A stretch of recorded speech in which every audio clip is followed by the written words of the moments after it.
Drainage లేదు, election లేదు, water లేదు. కనీసం 58 జీవో 59 జీవో రాష్ట్రం మొత్తం అమలు చేసినావు. అయ్యా ప్రభుత్వం అందుకున్నారా? నేను అడుగుతా ఉన్నా, ఈ దయచేసి వచ్చి ఈ పేదలకు హక్కు లేదా అని అడుగుతున్నా. అయ్యా కేసీఆర్ గారు, మీకు మేము 2014లో ఎక్కించింది మేము, 18లో ఎక్కించింది మేము గద్దెని. మీకు ఇప్పుడు గద్దె దింపడం కూడా మాకు బాగా తెలుసు. ఆవిడ ఉద్యమాల్లో పాల్గొన్నది, పార్టిసిపేట్ చేసింది, ఆవిడ భయంకరంగా పోరాటం చేసింది ఈ గిరిజన బిడ్డలని చెప్పి తెలుసుకుంటా ఉన్నాను. అయ్యా కేసీఆర్, మా ఉద్యోగాలు లేవు, నియామకాలు లేవు, చదువులు లేవు.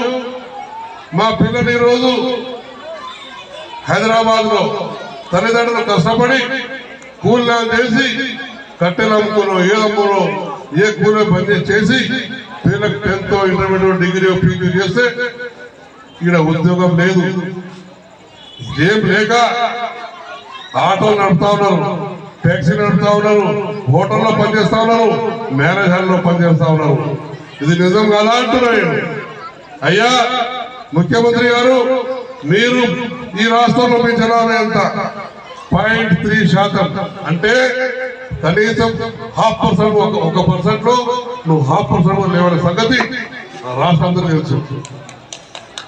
అయ్యా మేము 2011 జనాభా ప్రకారం మేము 10% ఉన్నాం. అది నేను తెలియదా అంటున్నా? నేను చెప్పిందే కదా ముఖ్యమంత్రి గారు. మేము అడుగుతా ఉన్నాం, ఈ రోజు మాకు ఉద్యోగాలు లేవు, సత్యాగాలు లేవు, రోడ్లు అంటే మేమే, చెరుకు కొనాలంటే మేమే, కూలి అంటే మేమే. ఏ బతుకైనా ఏ బాధ అయినా కష్టపడేది ఈ వెంబడోళ్ళే.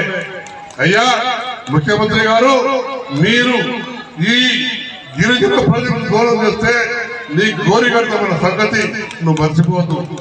అయ్యా మా తాత చదువుకోలే, మా ముంతాత చదువుకోలే, మా తడువు చదువుకోలే, మేము ఇంతకు చదువుకొని ఈ స్టేజ్కి వచ్చినాం.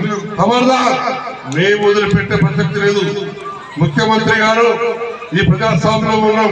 ఇది ఎవరి బాప్కి జాగిరే కాదు, డెమోక్రసీ కంట్రీ. ఈ డెమోక్రసీలో ఇక్కడ ప్రతి అందరికీ హక్కులు ఉన్నాయి. ప్రజాస్వామ్యంలో మేము నీకు ఎట్లయితే గద్దె ఎక్కించామో నీకు అట్లా గద్దె తెప్పడం కూడా నాకు బాగా తెలుసు సమాధానం తెలుసుకుంటా ఉన్నాను. మా అవసరం లేదా? ఈ రోజు 2011 తమాషా ప్రకారంగా లెక్కల ప్రకారంగా ఆ రోజు 10% రిజర్వేషన్ వస్తుందని చెప్పేసి ఆ రోజు హైకోర్టు అయిన తీసుకొస్తే మేము ఇంప్లిమెంట్ చేయలేదు. నేనే 12% ఇస్తాను.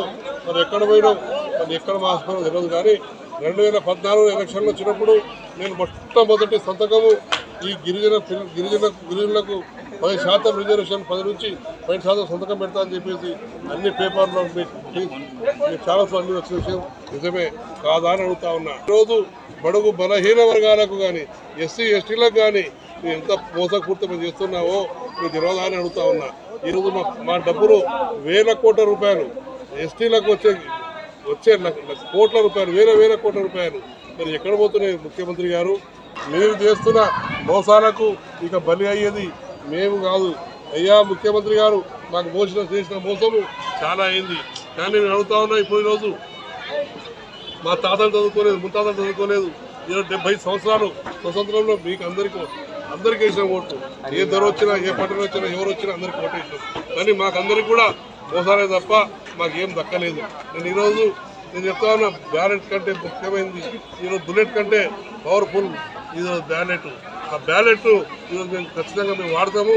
మేము ఖచ్చితంగా లంబడంలో ఏ తాండాలైనా ఎక్కడైనా లంబడాలందరూ ఒకటైతారు. అన్ని సంఘాలు కూడా ఒకటవుతున్నాము. ఈ సంఘాలు ఒకటయ్యి మీ సంగతి తెలుస్తాము. మా ఓట్లు మేము వేసుకుంటాము. ఈరోజు తమాషా ప్రకారంగా మా ఓట్లు మేము వేసుకుంటే 27 ఎమ్మెల్యేలు మేము అవుతాం. ఎవరు ఓటు అవసరం లేదు. మేము అడుగుతాను, రేపు 4 ఎంపీలు మేము అవుతాం రాష్ట్రంలో. మేము ఎందుకు ఇన్ని సోదరులు చేసినాం, ఒక్కసారి మేము వేసుకుంటాం. అయ్యా పట్టణ దొర, అయ్యా మేము ఇన్ని సంవత్సరాల్లో మేము చేసిన ఫలితము కనీసం మా రిజర్వేషన్ మాకు ఇవ్వడానికి చట్ట ప్రకారం మాకు రావాల్సింది నువ్వు ఇస్తలేవు అంటే ఎంత మోసపూరితమైన విషయం అనేది అర్థం చేసుకోవాలి సోదరులారా. నేను ఒకటి ఏంటంటే పత్రికాముఖంగా మీ పత్రికలు కూడా నిజమైన విషయాలు మీకు చెప్పాలి, మీరు ప్రసారం చేయాలి. అలాగే ఈరోజు ముఖ్యమంత్రి గారు మాకు ఇచ్చిన రిజర్వేషన్ ఇవ్వకపోతే ఈరోజు 10% రిజర్వేషన్ కనీసం 1% పక్షం రేపు ఈ ప్రభుత్వము అనేది ఉండదన్న విషయం చాలా స్పష్టంగా తెలియజేసుకుంటున్నాను.